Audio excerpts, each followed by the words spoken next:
Hi everybody, welcome to my apple cider making video where I'm going to show you how to take plain apple juice that's low cost and turn it into bottled hard cider. It's a very simple process. The whole process takes about 60 days to complete and it's well worth the effort and it's very economical. So let's get started. Okay, first thing we're going to need to make this cider is a container to make it in. Since we're making 15 gallons of it today, I'm going to use this big hopper, plastic hopper that we float at the bottom, and it'll make about 17 gallons of this. Or you could use a 5-gallon carboy, 5-gallon bucket with a hole cut in the top, sort of like that. Just anything that'll hold it and that will let air out. So, first thing you got to do is pour your cider.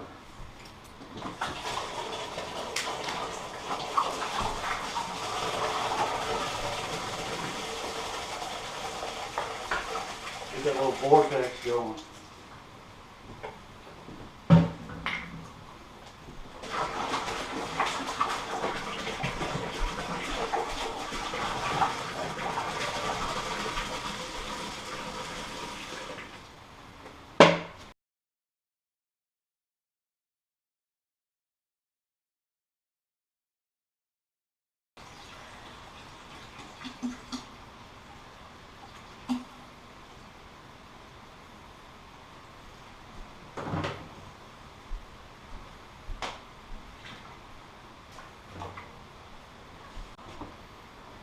Okay, I got the cider in the vat. I'm going to add 3 tablespoons of pectin. And what the pectin does is keeps it from hazing during the fermentation process where it looks cloudy.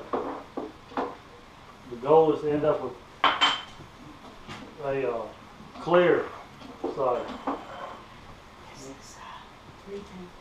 Then we put 3 tablespoons of tartaric acid in. It helps keep the bacteria down and also gives it a tanginess.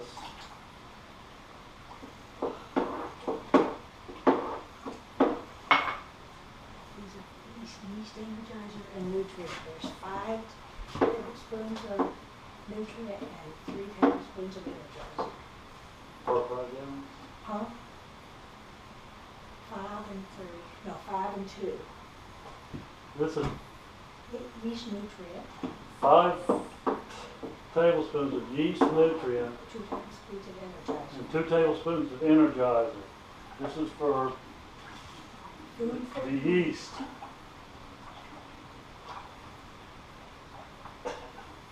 It's food for the yeast.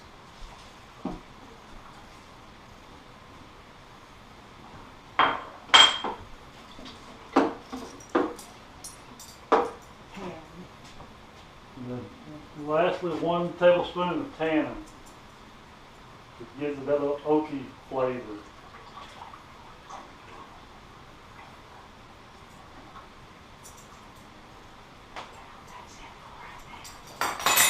Since I won't be fermenting in an oak cask. We'll mix all that up and then we'll start adding more sugar to it. And the way I'm going to add sugar is by using frozen apple juice concentrate to add sugar to it until we get it up to the level that we want. Goes online. Okay, before I start adding any sugar, I'm going to get a base reading with my hydrometer and see what we're at right now. Since I got a big wide opening, I can just stick it right in there. Normally you have to draw it off.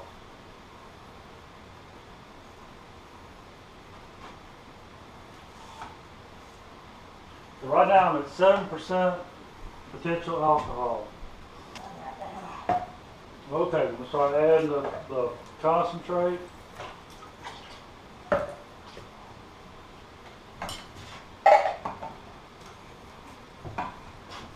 we're shooting for, it was at 7 when we started. We're gonna shoot for about 9% alcohol. No sense in making sissy apple cider. Yeah. We'll stir this.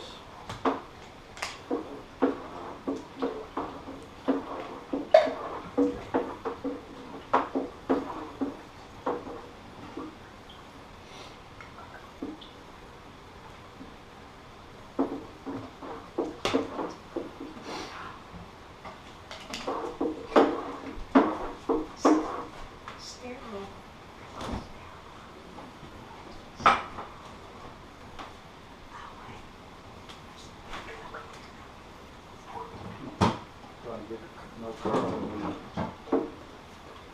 top. It's 5. This will be 10. Put 4 cans in, and we brought it up to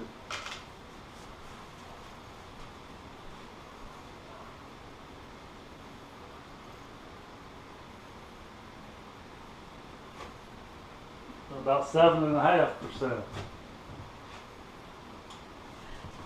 6.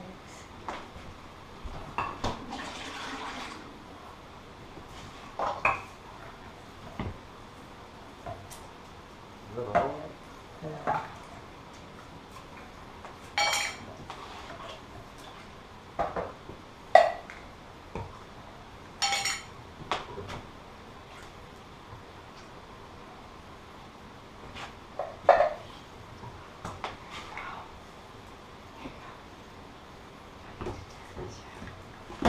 Okay, that is 10, isn't it? Mm-hmm. Is that 10?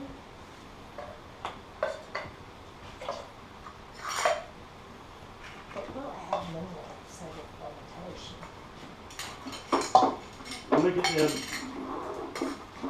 We can add more later during the second fermentation. And then we'll even add more when we bottle it. Carbonation. Where are we at now? Smells good.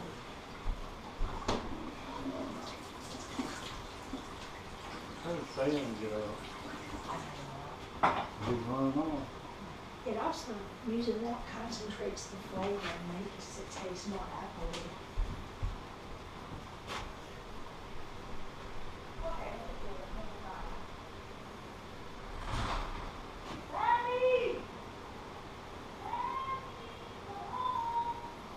We're at about 8 right now, but I'm out of room.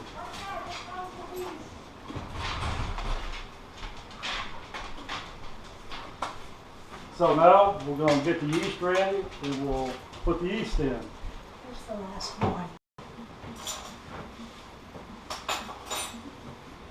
Okay, got the lid.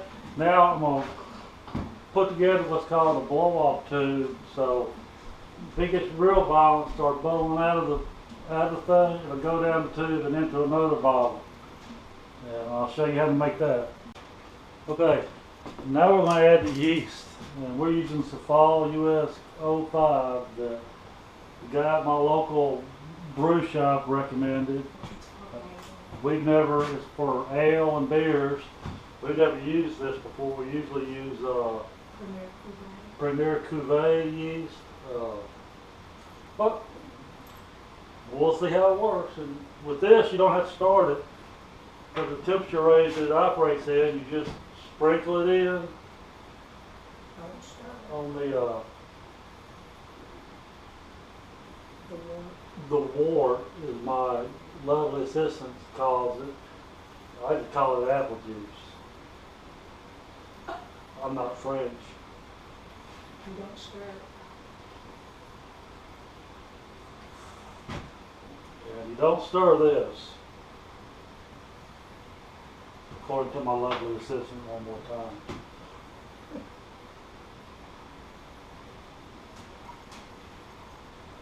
I've heard it can start fermenting in like 15 minutes. You You just add and stir it, you know. You don't stir it. It sinks. That's kind of how it starts from. Okay. Okay, I got my blow-off tube set up, and it's basically just a tube that goes in the top of the tank, and it doesn't extend all the way into the apple juice. It's up above. And what it does is air, the carbon dioxide builds up in the tank. It'll come down the tube, and I got the tube going down into a jar half full of water, and that keeps the air from coming back into the tank. And the reason I do this system is because if this wants to violently start fermenting, if you just have a little airlock up here, like you use a lot of times, it'll blow off and it'll just come bubbling out and make a big, huge mess, and nobody will be happy. So that's why I use the blow-off tube on the cider. That's how we get it set up and get it started. This is going to be a multiple video thing over the next 2 months. So we're starting to ferment, and in a couple of weeks we'll do another one on the next stages of the process. I hope you enjoyed it. See you in a couple of weeks.